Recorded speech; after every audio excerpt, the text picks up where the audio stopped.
तर मित्रांनो रात्री ना जाम मोठा किस्सा झालेला आहे, जाम मोठा सीन झालेला. आम्ही जिथे हॉल्टला थांबलेलो ना त्या रूममध्ये ना सगळी पोरं होती. बाजूच्या रूममध्ये पालखी वगैरे होती आणि त्याच्या अजून एक रूममध्ये बाकी माणसं होती. रात्री अचानक किती वाजता 3:30 वाजता अलाराम वाजला.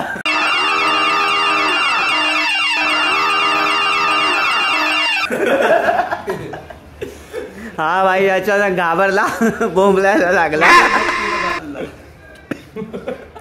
हा बोंबलायला लागला म्हणून ह्याने लाद मारला बॅगेला. बॅग ह्याच्या कृष्णाच्या अंगावर.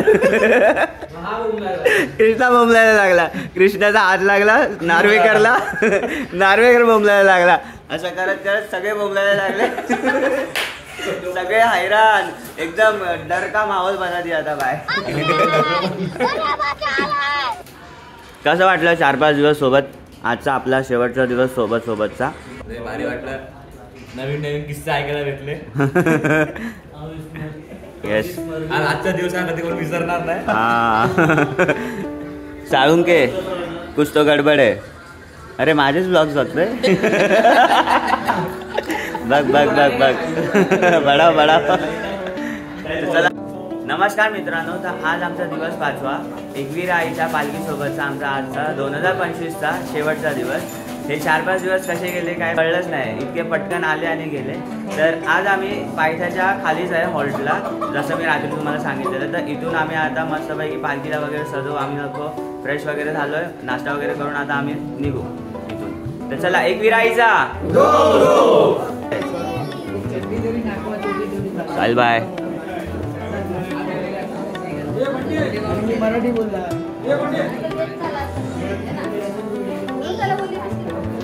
साईराम दादूस आपला मालाडचा लाडका.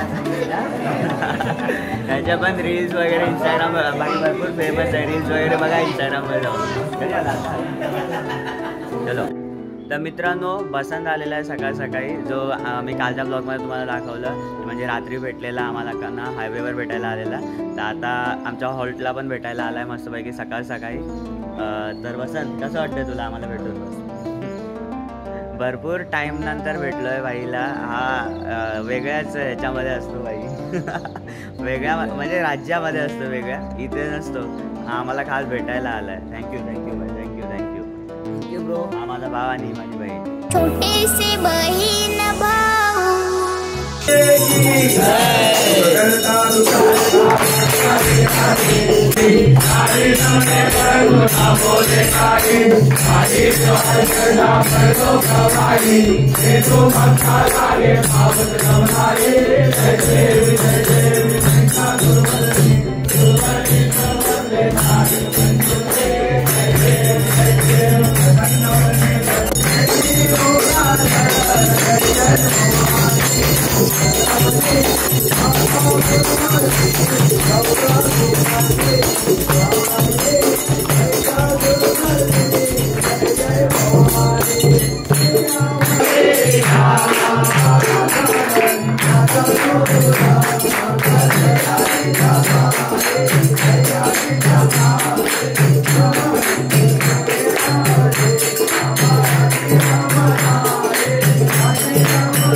दर्शनासाठी निघालेलो आहे आम्ही पालखी घेऊन पायथा मंदिरच्या दर्शनाला.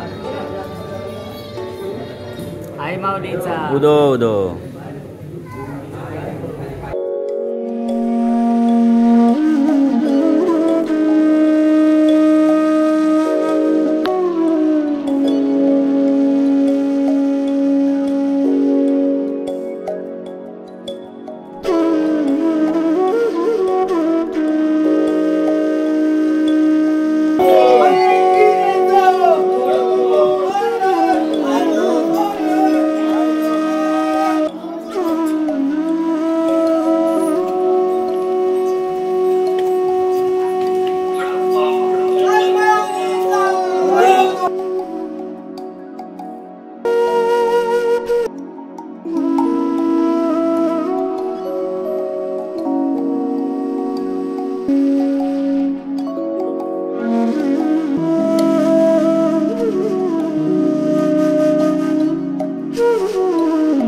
तर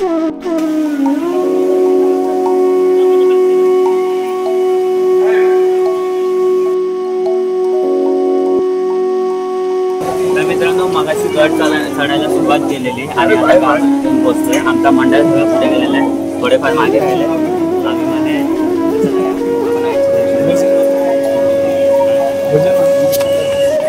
तर मित्रांनो आताच मस्तपैकी आपल्या माऊलीचं दर्शन झालेलं आहे. 4-5 दिवसाचा जो प्रवास होता तो एक नंबरच होता, तो खूपच मस्त होता आणि ते 4-5 दिवस कसे गेले काय कळलंच नाही.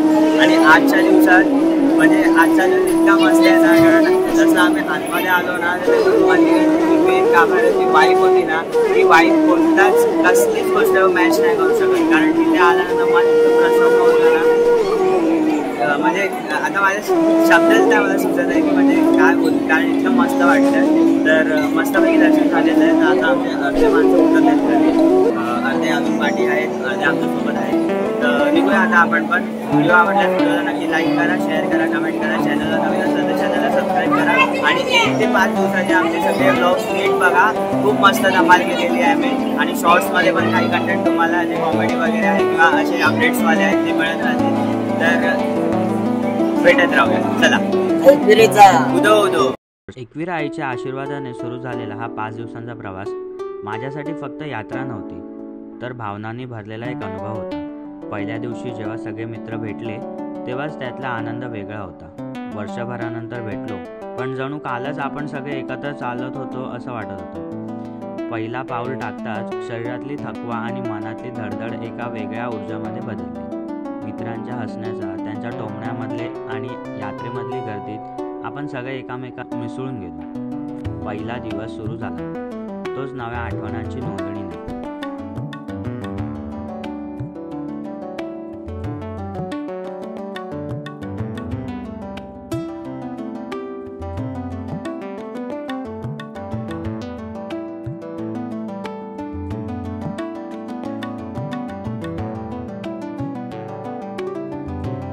दुसऱ्या दिवशी तर वातावरणात एकदम धमालच झालं.